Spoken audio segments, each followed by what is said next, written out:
ल हाम्रो कोपिलाको यो बारी एकदमै धरान लिची टोल भनेर फेमस कहलिएको ठाउँमा अहिले हाम्रो कोपिलाले यहाँ सुपारी त्यसै गरी सज्जुनहरू सुपारीका बिरुवा यहाँ देख्न सक्छौँ हामी प्रशस्त मात्रामा।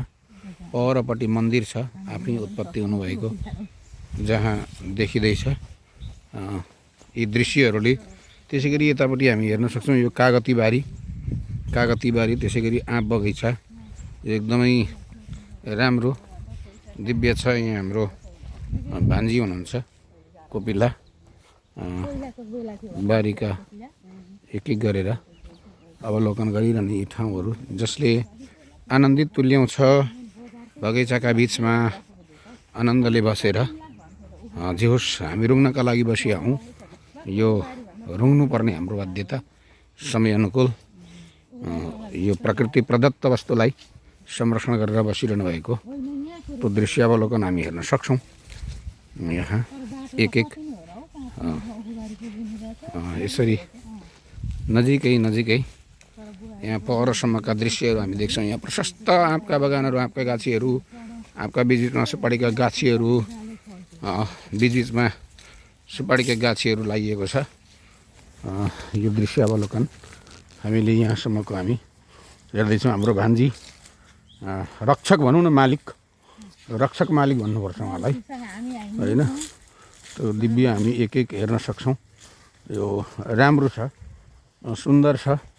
भान्जीले यसलाई संरक्षण गर्नुभएको छ। समय सधैँभरि एकनास हुँदैन।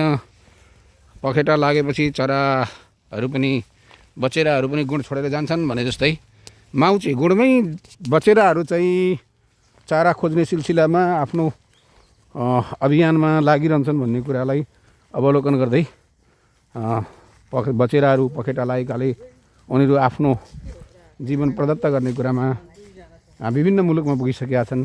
अध्ययनका सिलसिलामा, अनुसन्धानका सिलसिलामा भने यसलाई संरक्षण गरेर हाम्रो भान्जीले चाहिँ यहाँ बस्नुभएको छ। हामी हेर्न सक्छौँ यो देखिँदै गरेको मन्दिर जो आफै उत्पत्ति हुनुभएको भगवती माताको मन्दिर, साक्षात् प्राकट्य हुनुभएको, जहाँ रुद्राक्षको गाछीका मुनि हुनुहुन्छ, जसमा किम्वदन्ती अनुसार यहाँ कसैले केही अमिथ्या बोलो अथवा त्यहाँ भएको रुद्राक्ष टिप्ने प्रयत्न गरो भने ऊ टिपेको टिपै हुन्छ भन्ने किम्वदन्ती पनि पाइन्छ र भएको घटना पनि धेरै यहाँका जानकारहरू बताउनुहुन्छ।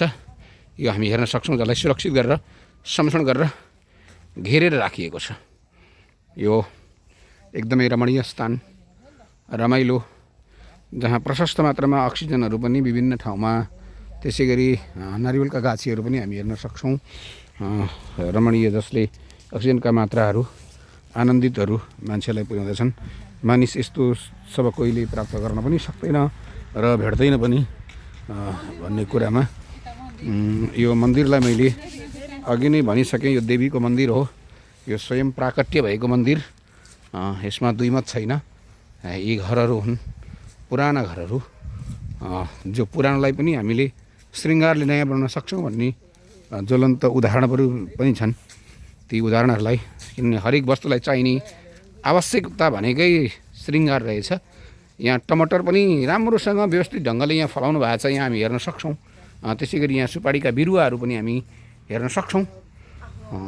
यहाँ लिचीको गाछी हामी हेर्न सक्छौँ। यो दिव्य मकानमा हामी आइपुगेका छौँ। यो मकान हाम्रो आदरणीय भान्जीको हो भन्ने कुरामा दुई मत